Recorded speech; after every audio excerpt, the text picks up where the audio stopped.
வணக்கம். இன்றைக்கி நம்ம பாதாமை வச்சு ஒரு சீஸ் ரெசிபி பண்ண போகிறோம்.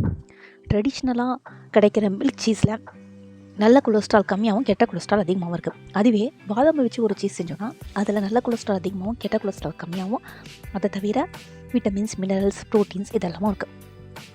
பாதாம் ஒரு டயட்டில் இருக்கவங்களுக்கு ஒரு நல்ல ஆல்டர்னேட்டிவாக இருக்கும். வாங்க இதை எப்படி செய்யலாம்னு பார்க்கலாம். இன்றைக்கி நான் 1 கப் பாதாம் எடுத்திருக்கேன். அதில் தண்ணியில் ஊற வச்சுருக்கேன். இது ஒரு 10லேருந்து 12 மணி நேரம் ஊறணும். ஊறினவுடனே நம்ம செய்ய ஆரம்பிப்போம்.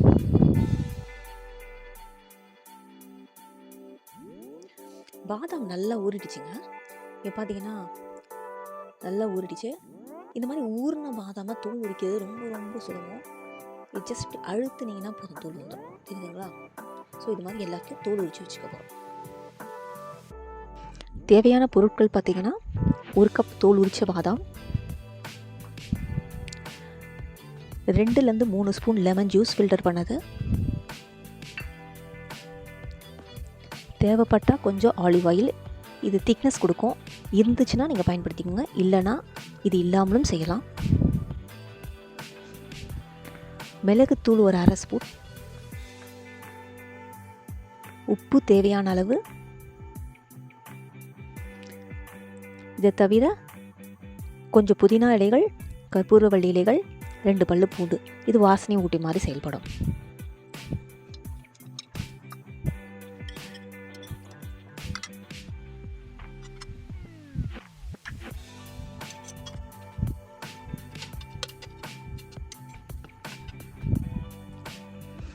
இதை ஃபைன் பேஸ்ட்டாக அரைச்சி எடுத்துப்போம். தேவைப்பட்டால் கொஞ்சமாக தண்ணி ஆட் பண்ணிக்கோங்க. ரொம்ப தண்ணி ஆட் பண்ணாதீங்க, அதுக்கப்புறமா திக்னஸ் கம்மியாயிடும். நல்லா கிரைண்ட் பண்ணியாச்சு. இங்கே பார்த்தீங்கன்னா அதோட கன்சிஸ்டன்சியும் ஃப்ளேவரும் அருமையாக வந்திருக்கு. இதை நம்ம இப்போது ஒரு கிளாஸ் டம்ளரில் ட்ரான்ஸ்லேஷன் பண்ணிவிட்டு ஒரு 4லேருந்து 6 மணி நேரம் புளிக்க விடணும். சீஸ் எப்பயுமே புளிச்சாதானே சீஸாக மாறும். ஸோ புளிக்க விடணும். கிளாஸ் டம்ளரில் ஏன் போடுறோன்னா அப்போ தான் ஒரு 6 மணி நேரம் கழிச்சு நீங்கள் அந்த டெக்ஸ்சரை பார்க்குறதுக்கு ஈஸியாக இருக்கும். காற்றுல இருக்க லாக்டோபாசிலஸை எடுத்துகிட்டு எப்படிலாம் நம்ம இட்லி மாவுலாம் புளிக்குமோ அதே மாதிரி தான் இதுவும் புளிக்க விட போகிறோம். நம்ம இப்போ இது கிளாஸ் டம்ளரில் ட்ரான்ஸ்லேட் பண்ணிவிடுவோம்.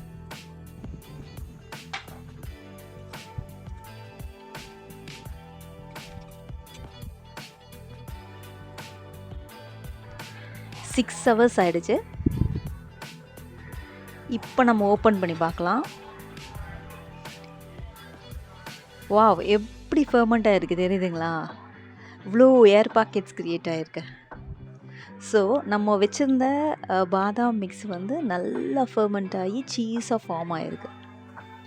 இதை இனிமேல்ட்டு நம்ம நல்லா மிக்ஸ் பண்ணிவிட்டு ப்ரெட்டில் நம்ம க்ரியேட்டிவாக ஃப்ரூட்ஸோடவோ வெஜிடபிள்ஸோடையோ மிக்ஸ் பண்ணி ஸ்ப்ரெட் பண்ணி சாப்பிட்டு என்ஜாய் பண்ண வேண்டியது தான். That's it.